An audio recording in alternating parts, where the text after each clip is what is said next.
Kapansin-pansing wala mga miyembro ng minorya ng pulungin ni Interior Secretary John Vic Remulla ang ilang senador matapos ang barilan sa Senado noong Miyerkules. Sabi ni Senate President Alan Peter Cayetano, parang bula raw na naglaho ang minorya bago pa magkagulo.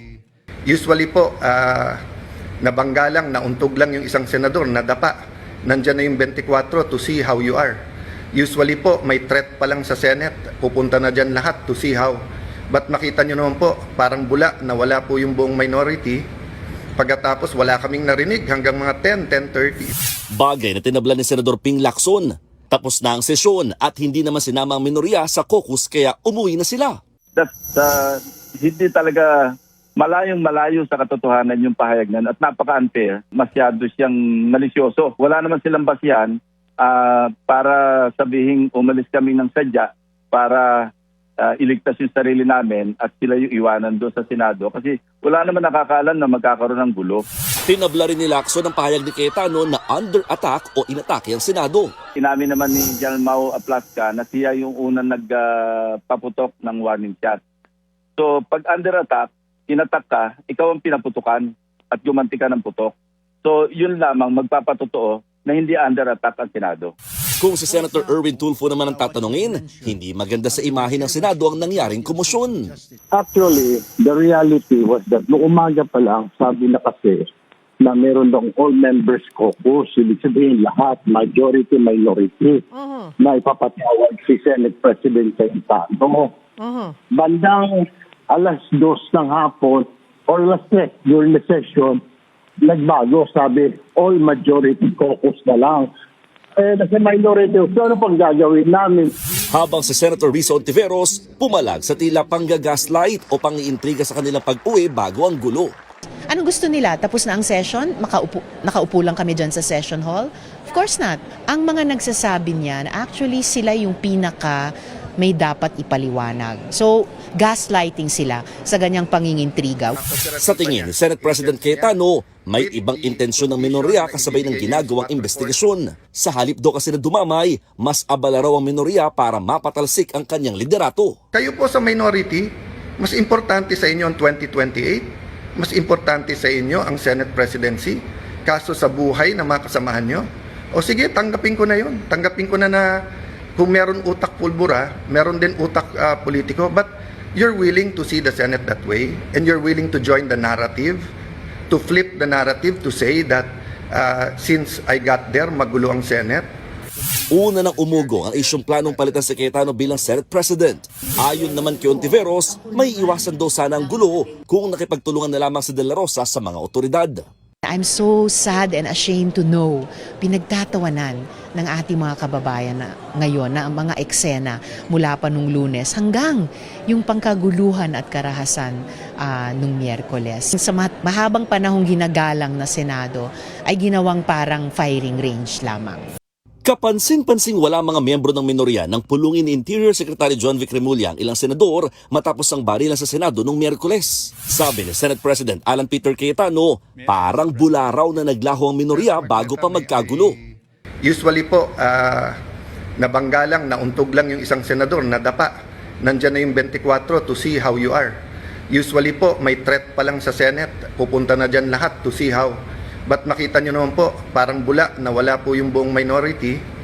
Pagkatapos wala kaming narinig hanggang mga 10, 10:30. Bagay na tinabla ni Senador Ping Lacson.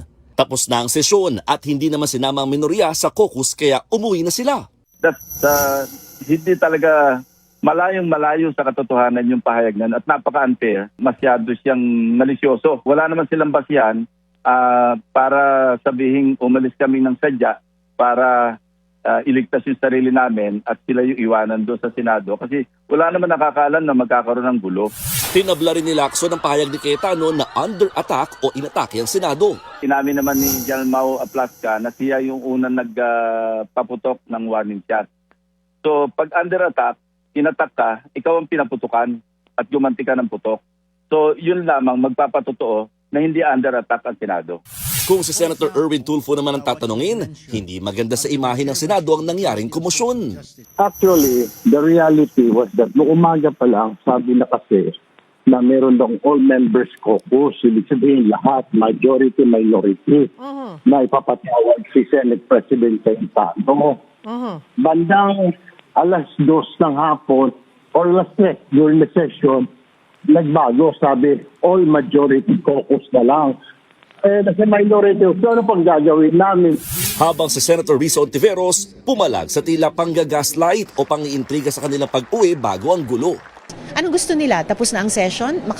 Nakaupo lang kami dyan sa session hall? Of course not. Ang mga nagsasabi niyan, actually sila yung pinaka may dapat ipaliwanag. So, gaslighting sila sa ganyang pangingintriga. Sa tingin ni Senate President Cayetano, may ibang intensyon ng minorya kasabay ng ginagawang investigasyon. Sa halip daw kasi na dumamay, mas abala raw ang minorya para mapatalsik ang kanyang liderato. Kayo po sa minority, mas importante sa inyo ang 2028, mas importante sa inyo ang Senate presidency, kaso sa buhay na mga kasamahan nyo. O sige, tanggapin ko na yun. Tanggapin ko na kung meron utak pulbura, meron din utak politiko, but you're willing to see the Senate that way, and you're willing to join the narrative, to flip the narrative to say that since I got there, magulo ang Senate. Una nang umugo ang isyong planong palitan si Cayetano bilang Senate President. Ayon naman kay Ontiveros, may iwasan daw sana ang gulo kung nakipagtulungan na lamang si De La Rosa sa mga otoridad. I'm so sad and ashamed to know pinagtatawanan ng ating mga kababayan na ngayon na ang mga eksena mula pa nung Lunes hanggang yung pangkaguluhan at karahasan nung Miyerkules. Sa mahabang panahong ginagalang na Senado ay ginawang parang firing range lamang. Kapansin-pansing wala mga miyembro ng minorya ng pulungin ni Interior Secretary John Vic Remulla ang ilang senador matapos ang barilan sa Senado noong Miyerkules. Sabi ni Senate President Alan Peter Cayetano, parang bula raw na naglaho ang minorya bago pa magkagulo. Usually po, nabangga lang, nauntog lang yung isang senador, nadapa. Nandyan na yung 24 to see how you are. Usually po, may threat pa lang sa Senate, pupunta na dyan lahat to see how. But makita nyo naman po, parang bula na wala po yung buong minority. Pagkatapos wala kaming narinig hanggang mga 10:30. Bagay na tinablan ni Senador Ping Lacson. Tapos na ang sesyon at hindi naman sinama ang minorya sa caucus kaya umuwi na sila. Hindi talaga malayo sa katotohanan yung pahayag niyan at napaka-unfair. Masyado siyang malisyoso. Wala naman silang basihan para sabihin umalis kami ng sadya para iligtas yung sarili namin at sila yung iwanan doon sa Senado kasi wala naman nakakaalam na magkakaroon ng gulo. Tinabla rin ni Lacson ang pahayag ni Cayetano na under attack o inatake ang Senado. Inamin naman ni General Mau Aplasca na siya yung unang nagpaputok ng warning shot. So pag under attack, inattack ka, ikaw ang pinaputukan at gumanti ka ng putok. So yun lamang magpapatotoo na hindi under attack ang Senado. Kung si Senator Erwin Tulfo naman ang tatanungin, hindi maganda sa imahe ng Senado ang nangyaring komosyon. Actually, the reality was that noong umaga pa lang, sabi na kasi na meron daw all members caucus. Ibig sabihin lahat, majority, minority, na ipapatawag si Senate President Cayetano. Bandang alas 2 ng hapon or alas 3 during the session, nagbago, sabi, all majority caucus na lang. Kasi minority, so ano pang gagawin namin? Habang si Senator Risa Ontiveros pumalag sa tila panggagaslight o pangiintriga sa kanilang pag-uwi bago ang gulo. Anong gusto nila? Tapos na ang session? Nakaupo lang kami dyan sa session hall? Of course not. Ang mga nagsasabi niyan, actually sila yung pinaka may dapat ipaliwanag. So, gaslighting sila sa ganyang pangingintriga.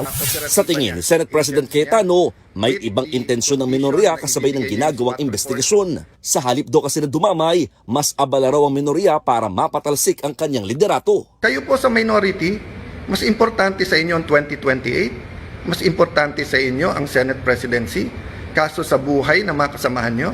O sige, tanggapin ko na yun. Tanggapin ko na kung meron utak pulbura, meron din utak politiko, but you're willing to see the Senate that way, and you're willing to join the narrative, to flip the narrative to say that since I got there, magulo ang Senate.